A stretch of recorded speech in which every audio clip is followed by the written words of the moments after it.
Condition یہ ہے الامان والحفیظ، دوسروں کے لیے تیار ہونا، عورتیں بھی خود کے لیے فخر سمجھ رہی ہیں، مرد بھی معاذ اللہ نہ جانے کس نیت سے سر میں لگا کر اور خود کو تیار کر کے اور خوبصورت بنا کر جا کے شادی میں خدا جانے کس طرح کا مجسمہ بنا پڑے گا۔ کس کے لیے آیا بھائی؟ فیصلہ تو قدرت کرے گی نیتوں کے مطابق، لیکن ہمیں کیا سمجھایا جا رہا ہے؟ عورتوں کے حوالے سے اگر یہ خیال کرتے ہیں کہ وہ آپ کے لیے بن سنور کر رہے ہیں، تو شوہروں کو بھی چاہیے کہ وہ اپنی عورتوں، اپنی بیویوں کے لیے بن سنور کر رہے ہیں۔ بلکہ میں نے بھی راستے میں سے یہ صاحب کو ایک حدیث سنائی، اللہ کے رسول صلی اللہ علیہ وسلم نے صاف فرمایا اپنے بالوں کی اصلاح کیا کرو، اپنے کپڑے دھو کے رکھا کرو، اپنے بالوں کی اصلاح یعنی اچھے بال کیا کرو، مسواک کر کے رکھا کرو، خود کو سنوار کے رکھا کرو۔ تم سے پہلے بنی اسرائیلیوں نے یہ نہیں کیا، اس لیے ان کی عورتوں نے بدکاری کی تھی۔ یہ حضور کی حدیث ہے، جامع صغیر کی روایت۔ آج اگر کھل کے کہہ دوں، میرے معاشرے کی اسلامی بہنیں جو ادھر ادھر اٹریکٹیو ہو رہی ہیں، اس میں ایک وجہ ہمارے جوانوں کی جینے کی خراب آئیڈیالوجی بھی ہے۔ بال ٹھیک نہیں رکھتے، رات کے کپڑے دن میں پہنتے ہیں، دن کے کپڑے رات میں پہنتے ہیں، عجیب غریب شکل بنا کر گھوم پھرتے ہیں۔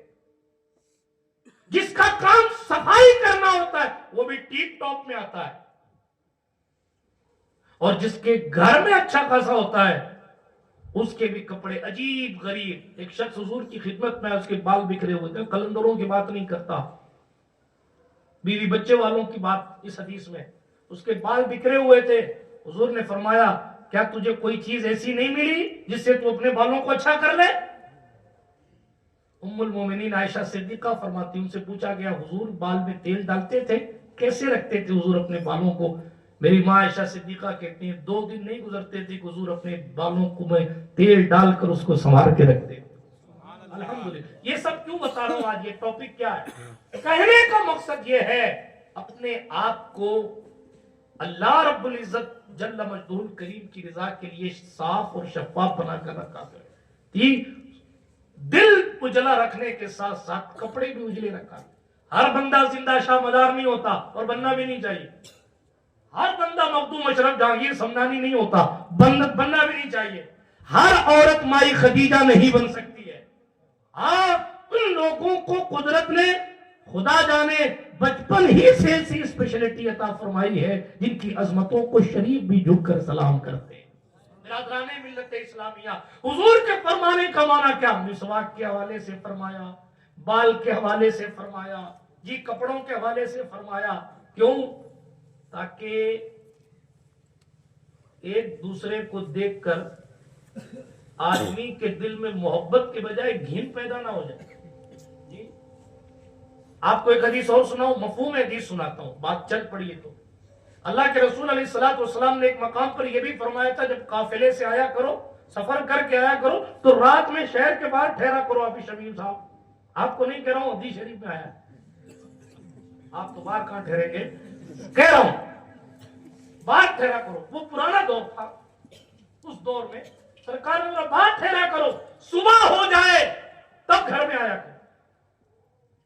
یہ حدیث شریف ہے، اس کی بہت سی وجوہات ہیں، مگر میں جس کانسیپٹ پر بات کر رہا ہوں اس کو سامنے رکھتے ہوئے عرض کروں، کسی کی بیوی کھلی ہوئے بال اور نیند میں ڈوبی ہوئی کیفیت اور عجیب غریب نیند سے جو ہے وہ متاثر چہرہ لے کر کسی کے سامنے آئے، اس کے دل میں محبت بڑھے گی نہیں۔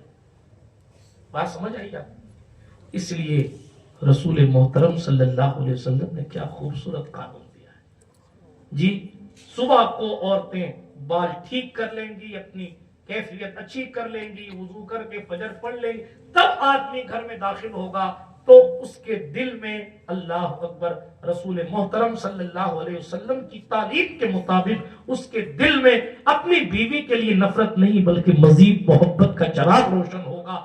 اسلام نے ہر چہار جانب سے ہماری حفاظت کی ہے اور خوبصورت قوانین دیے ہیں، مگر افسوس ہے کہ ہم اس کو پڑھنا نہیں چاہتے، پڑھتے ہیں تو اس پر عمل نہیں کرنا چاہتے۔ سمجھانا مقصود یہ ہے، کوئی کسی کے چہرے کو اچانک دیکھتا ہے تو ظاہر ہے، اور آسان کروں، مسواک فرمایا، کئی ایسے جن کے دانت دور سے دیکھتے، دور والے بھی کہتے بھائی دور ہی رہے، اللہ معاف کرے۔ کیوں؟ گٹکا کھا کھا کے، باپو کے گجراتی میں ماوا کھا کھا کے ایسے دانت کر لیے کہ ان کا قدرتی کلر ہی بدل گیا۔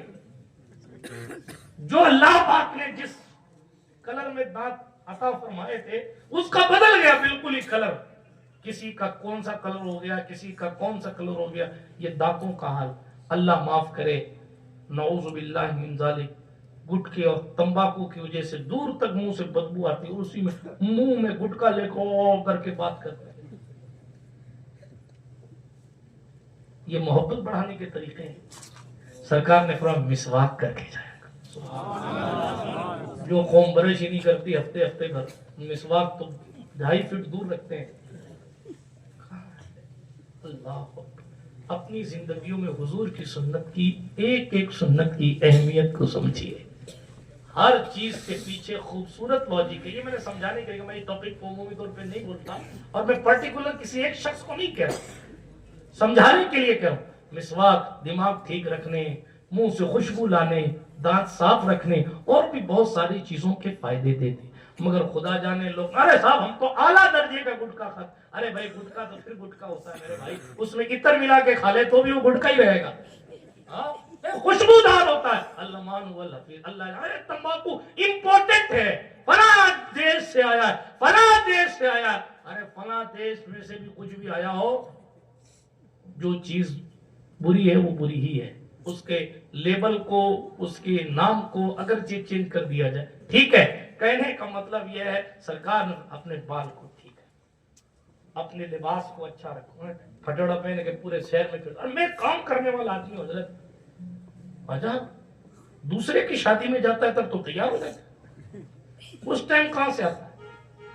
سسرال جانے کے لیے تو تیار ہو جاتا ہے، اور شوہر گھر میں آئے تو بیویوں کا حال بھی عجیب غریب ہوتا ہے اور شوہروں کا حال بھی عجیب غریب ہوتا ہے۔ لیکن اسلام ہمیں سمجھاتا ہے شوہر کو چاہیے کہ وہ اپنی بیوی کے لیے تیار رہا کرے، لباس سے، مسواک سے، اپنے بال وغیرہ اپنے آپ کو مینٹین کر کے۔ ہمارے یہاں یہ کانسیپٹ ہو گیا ہے کہ ہم پورے محلے میں تو ہیرو بن کے گھومتے ہیں، تو گھر میں آتے ہیں تو پھکیٹے بن جاتے ہیں۔ جس سے خود کی نفس کی حفاظت کرنی ہے، اس کے سامنے خدا جانے کتنے آن بان شان سے رہ رہے ہیں۔ اور یہ حال عورتوں کا بھی ہے، معاف کیجئے گا، آج ٹاپک میں نے اسے اٹھا لیا، کیا کروں، عورتوں کا بھی حال ایسا ہی ہے۔ وہ دوسرے کی دوست کی شادیوں میں جاتی ہو ایک پاؤ کریم پاؤڈر لگا کے جاتی، اور خود کے شوہر کے لیے منہ دھونے کا ٹائم نہیں حافظ حیدر صاحب۔ ایسی کنڈیشن ہے۔ الامان والحفیظ کہنے کا معنی اور سمجھانے کا مطلب یہ ہے، ہمیں جو اسلام نے کانسیپٹ دیا ہے، اور رشتہ جو بھی برقرار رہے گا اس کے لیے ایک دوسرے کے حقوق کو پہچاننا ضروری ہے۔ شوہر اگر سنو بھائی دولہا بن رہے ہو تم، شوہر اگر یہ چاہے کہ میری چلے، میں شوہر ہوں، سائن صاحب تم بھی سن لو، ہاں ایسا نہیں تمہارے لیے کوئی قانون الگ ہے۔ شوہر جن کی ہو چکی وہ بھی سن لیں، جن کی ہونے والی وہ اور جلدی سن لیں۔ شوہر صرف یہ نہ سوچے میں صاحب میرا درجہ اعلیٰ ہے، مجھے حاکم بنایا گیا ہے لہذا میری چلے گی، اس کی کچھ نہیں چلے، یہ بیوقوفی ہے۔ بات سمجھ آئی؟ ام المومنین عائشہ صدیقہ کہتی ہیں مختار کائنات حضور صلی اللہ علیہ وسلم خود کبھی کبھی گھر کا کام کر لیا کرتے ہیں، جس کے تلووں کو جبریل چومتے ہیں وہ تو کچن میں گھر کا کام میں ہاتھ بٹانے کے لیے آ گئے، اور جس کو کتا بھی نہیں پہچانتا وہ کہتا ہم تو مرد ہیں، ہم جائیں گے اپنی بیوی کا ہاتھ بٹانے، ہم کچن میں جائیں گے۔ سرکار عائشہ پاک فرماتی ہے میرے محبوب کی شان تو یہ تھی وہ اپنی جوتیاں جس کے بارے میں ہم اور آپ مچل مچل کے کہتے ہیں جو سر پہ رکھنے کو مل جائے نالے پاک حضور تو کہیں گے کہ تاجدار ہم بھی ہیں. عائشہ صدیقہ فرماتی ہے بسا اوقات ایسا بھی ہوتا تھا کہ حضور اپنی نالین پاک کو خود صاف کر کے اور کہیں سے بظاہر پھٹ جائے تو خود ہی سی لیا تھا اور ہم پروٹوکول میں الجھے ہوئے. اس لیے اس چیز کا احساس کیجئے کہ ہماری اپنی حیثیت کیا ہے. شوہروں کو چاہیے کہ وہ بیویوں کے حقوق کا خیال کریں اور بیویوں کو چاہیے کہ وہ شوہروں کے حقوق کا خیال کریں. اور شوہر کو بالخصوص آخری بات عرض کروں شوہر کو بالخصوص یہ چاہیے وہ بردباری دکھائے, برداشت کا مادہ دکھائے, طاقت اور زور آوری کی کوشش نہ کرے. یہی ہمارے سرکار کا فرمان ہے اور یہی احادیث کا مفہوم ہے. باتیں تو بہت کچھ کی جا سکتی ہیں مگر اے رضا ہر کام کا ایک وقت ہے. دل کو بھی آرام ہو ہی جائے گا. گفتگو کا لب لباب یہ ہے عورتوں کا بھی شوہروں پر حق ہے جیسا کہ شوہروں کو عورتوں پر حق حاصل ہے. اللہ پاک ہمیں اور آپ کو حضور صلی اللہ علیہ وسلم کے صدقے و طفیل وفادار بنائے. جو شادی شدہ ہیں اور جو ہونے والے ہیں اللہ تمام جوڑوں کے درمیان محبتیں پیدا فرمائے. گفتگو کے درمیان کوئی جملہ غیر شرعی نکل گیا ہو تو اللہ پاک معاف فرمائے. استغفر اللہ تعالی ربی من کل ذنب واتوب الیہ.